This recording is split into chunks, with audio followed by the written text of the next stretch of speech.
What are you looking for in a game right now? You can leave a comment, but allow me to maybe answer that question for you. I don't know. If you're trying to find something with the vibe of Unreal Tournament, a little bit of that edginess, competitive grit feel, but also not PvP, maybe Left 4 Dead a little bit, but also a tactical gun feel like Rainbow Six, maybe not as tactical, and you only get one ability, it's a grenade, not this whole fleet of things to work with, so it can be a little bit more manageable. Maybe you're looking for something a little bit faster, still first-person shooter, and something where you go into missions and you get out of them with credits or some sort of currency where you can upgrade abilities and make your future runs better. Something like a roguelite. Not something fully roguelike where you end your run and it's just kind of over. Something roguelite where you can, gradually make progress. G-Spree gang, welcome to Deadzone Rogue, a brand spanking new game as of a couple weeks ago. Fast-paced, roguelike, PvE, first-person shooter, looter shooter, dungeon crawler. And honestly, you can keep adding keywords and stuff like we usually do, but we'll pause it there. Did I also mention co-op? Co-op, that's a big part. Co-op, you want co-op, you want to play with your friends too, right? I mean, I know I do. I'm enjoying this. I am also having a good time. I probably wouldn't have sank this many hours unless I was able to do it with a friend. And in this game, up to 2 other friends. So 3 people total for your squad. It's not a squad. Obviously, a squad is 4, but whatever. For your group, whatever you want to call it. Your inclusive term for X amount of people. More than 2. Also with co-op, at the beginning of each mission, you go into the new room stealth. So you can kind of look at your surroundings, find any explosive barrels you want to go to, put them all next to the biggest enemy you can find and just blow him up. Oh, that guy just had 2 barrels exploded on him. And then you are unveiled from stealth whenever you do a melee, throw a grenade, or shoot your weapon. And a cool thing with co-op is that you and your ally do not come out of stealth at the same point. So you can kind of just let them do all the work, or they just watch you die.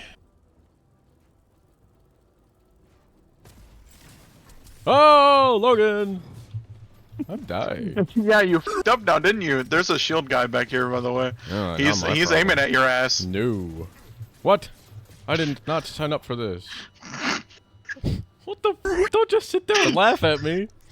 You're still invisible, you jackass! He's not even shot yet! What the hell? Correct. I have not shot yet. Oh my god. He's watching Circus Olay over here, but if it was in Rome. But yeah, I guess I'm on an FPS roguelike kick, huh? Because a few weeks ago I did a video on RoboQuest, and almost immediately after that video, this game came out, and so we're doing it on this. Real quick though, Deadzone Rogue has a demo coming out this week as of today, runs till the next Monday. So if you're looking to play the first act for Zone by yourself, you can do that for free as part of the Zombies vs. Vampires Fest on Steam. So yeah, this is not an ad because that would be absolutely insane, but you can go try this now for free, including the co-op, so you can bring people with you. I would highly recommend it if you weren't hooked in by all the keywords I threw at you at the beginning of the video. Allow me to keep going and keep talking at you for a couple minutes. So if you came from the RoboQuest video, or if you've seen the RoboQuest video already, Deadzone is a more gritty, punishing, heavy-hearted game where you travel through the zones. This ISSX spaceship with 0 memories of where you came from, what you're doing here, what all these robots are, and even who you are. You have to piece these together, just slowly progressing through the stages, or I guess through the zones and the missions in said zones. And you do get story, there is lore, and there's also these funny little data logs that you can just find out. It's basically like, we'll just call them online blog posts, as to not pick anything out in specific, of just people wondering what's going on this ship, where are we going, where's the Wi-Fi? And I need to keep my followers entertained. What am I supposed to do when there's no Wi-Fi? Everyone has to post every day on the ISS-X. It only takes 5 minutes. If you don't want to, you can clean out your locker. From @BigBossCEO. I you follow. Post, Kevin. I follow the story. Have you posted on the ISS? No. Logan Stim just tweeted Timothy Chalamet is putting white boys on the map. What? What does that mean? Also with the internal monologue, he kind of does like some cool little whoopee, yeah, we did it, or oh my gosh, I don't know what a spider is, but this thing's disgusting, or I don't want to be here. Containment bay cleared. Yippee. You're free. Also, people are just disappearing for some reason, but that's not important. The story isn't the primary aspect of the game, and you can choose to listen to the little nuances and internal monologue that the main character has, but you're really not missing out on any part of the gaming experience. Unless that's your deal, unless that's your thing, you can speculate a lot. There's a lot open and a lot to be filled in terms of this story and the lore. So if you're one of those people that likes to speculate, theorize, perfect. Absolutely perfect. Or maybe there's a lore video somewhere. Maybe not already, but it could be somewhere. I don't know. Maybe you're just completely closed off, closed-minded, closed-eyed to everything else going around you, and you're just focusing on your one objective, which is complete the mission. You don't know what the hell's going on in the ship around you. You're just mushing on, so let's go. Real quick to touch on the zones, though. There's currently 2. There's a third one teased. It's not coming out yet because the game is still in early access. Each zone has the main story mission. There's new bosses, introduces you to the new mechanics of each zone, and just has longer missions in general because the side missions, special missions are about 20 waves, whereas the main ones are about 30. So you really get hit with a reality check on your skills, and then especially when you pull up against that boss. No spoilers, but I'm going to blur the boss behind me. Pretty sure we've got footage of the boss, so this is the boss. You're not really missing out, but you can kind of see what's going on. I mean, it's a game of repetition. It's a roguelite, so you're going to be fighting this boss a couple of times, so it's really not going to be anything new once you do it for the first time, I guess, obviously. But let's talk about those fun specialty missions that kind of throws a wrench on your game plan, introduces you to new weapons and ways to play the game, and just a different outlook on this ISSX. We've got a challenge where it's only melee enemies and you just get shotguns. We've got a mission where it's all ranged enemies. We've got a mission in both zones where all the enemies in each combat room are of the same type, or model, whatever you want to call these robots. For all you arachnophobes out there, also, there is just a spider mission. It's all spiders. Who knew there were robot spiders? I mean, maybe not me, but that thing doesn't look like a robot.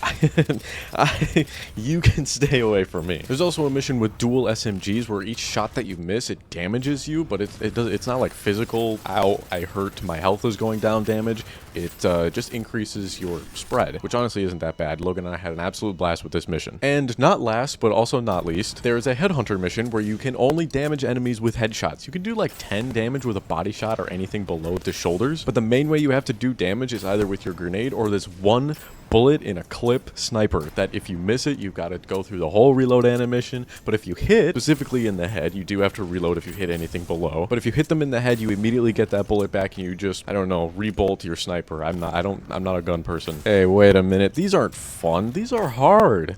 This isn't like, oh, exciting, oh, I can't wait to try out these new missions. This is, ew, I don't want to do that one. And yes, you're going to have to do them if you want to max out your skill tree. We'll get to the skill tree in a second, because every good roguelike's got to have a good skill tree. And this game does it a little bit differently, which is awesome. I like it. It's really good. It's actually nice. Anyway, final thoughts on these missions, these specialty missions. Developers, please, I really want just a mission where it's all grenades. All you get is grenades, no guns, maybe melee weapon, but you just throw grenades. I just want to throw grenades. That's all I want. I absolutely love the grenades. I want to be able to throw all the time. Even if the grenades killed you, I want that. Just a full combat room of barrels, and then you just throw grenades. That's it. That's all I want. I would have so much fun with this mission. So I don't know, fingers crossed. Maybe zone 3, maybe even zone 4 in the future, or maybe we go on to a new ship where there's just a grenade mission. Also, while you're in the hub world, like in the mission selection screen, there's also a ball here. We love the ball. We're ready to just ponder this orb. I'm blind. Hey there, just wanted to pop in really quick because I realized I didn't actually give my final thoughts. So yeah, new shirt. The other one is so full of pollen that if I even walk in the same room as it, I'm gonna sneeze so hard that I go blind and pass out. But Deadzone Rogue feels amazing to play. The enemies are responsive, the guns feel good, the sound effects are,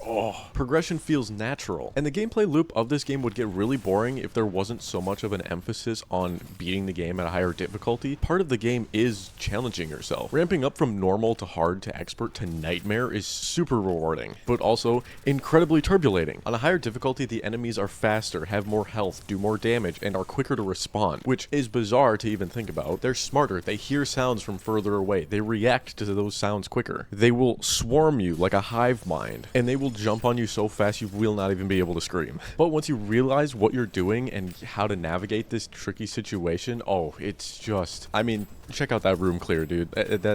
It's beautiful. But the big thing is, when you finally beat those missions on Nightmare, you get so much tech pointage to then use to max out your tech tree and then move on to the superior items where you meticulously pick out which ones you're going to do and how much you're going to upgrade them. I'm really excited to see this third tab on the tech tree that we're probably going to get with Zone 3, and I'm really excited to see new enemies that this game has. I'm not even really concerned about weapons because the weapons feel so good and it feels like there is a really good weapon pool. I would be interested more on, again, those enemies, obviously the new zones and missions, maybe a new element or two, but definitely perks. I think perks is where I want to see more of my focus on. Maybe not more perks, like main perks, but maybe sub perks. Because especially with like the health vitality perk, it feels like you only have those 3 things to choose from, and I think it's mainly that for the rest of them as well. So even like just adding 1 extra perk or like main perk with some other, you know, flavor text in it. I'm not really speaking as somebody who knows what the hell they're doing, but hopefully you get the idea. That's about it. I'm gonna stop rambling because it's not gonna make any more sense than it did 30 seconds ago. But with the vast array of missions that you have and the vast array to just play the game in general, there's just a different play style around every corner. And when I first started playing this game, the close quarter combat was one of my least favorite things in the entire game, and now I keep going back to it. I love that mission so much. I'm this close to being able to beat it on Nightmare, but it just keeps on getting ripped away from me. Okay, so we've done a lot of talking about Deadzone Rogue here, but we haven't really talked about the Rogue aspect. We've talked about the Deadzone area, and we've seen how it's a dead zone, but where in the heck does the Rogue come in? Okay, so as I said kind of at the beginning, it's a roguelite. So what does that mean? Well, the roguelites kind of just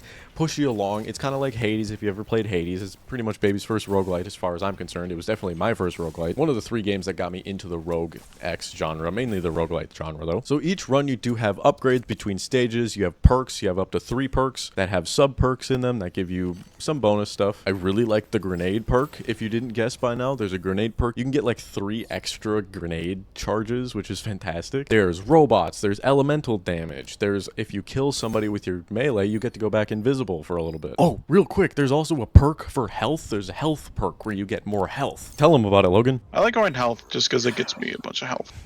That makes sense. Well, those perks aren't what we're here for right now. We're here for the out-of-game skill tree, which isn't really a tree, which is honestly why I really like it. So as you can see here on the western front, we've got some defense upgrades that upgrade anything between like health pickups to actual health to shield and shield regen, stuff like that. In the central region here, we've got damage, increased damage to your primary, secondary, melee, proc chances for elements, stuff like that. And then on the eastern front, we kind of just throw some extra cool stuff. It doesn't really matter what it is. There's some grenade stuff like AoE radius increases, which I love, cooldowns, and then stuff like tech pickups, which is what you use to upgrade these trees. And once you complete the first zone, you unlock superior items, which is just a jumble. There's a lot of words here. There's a lot of icons, but we've got a lobotomy kit, so we're gonna upgrade that. I mean, I'm gonna upgrade the first 3 trees before I get to this point, so we'll talk about this maybe at a later date. I don't know. But for now, I think we're honestly gonna leave it at that. I mean, the gameplay behind me has been doing enough talking to where I don't have to keep talking for double the amount that I've already been. But again, if you're interested in this game, the Steam link is in the description below. Go try the demo. It's free for a week. The first full zone and all 4 of the full missions are just there ready for you to play and try out. So go have some fun with it. Whatever. It don't matter to me. Also, go check this Mycopunk video out by Treekan. I'm in it as a special celebrity appearance. Super excited to play more Mycopunk, so stay tuned for that one if you're interested. Otherwise, here's a really good overview video that he did. Anyway, I think that's going to be about it for me. You know where to find me on a bi-weekly basis. I'll be around. We'll see you next week.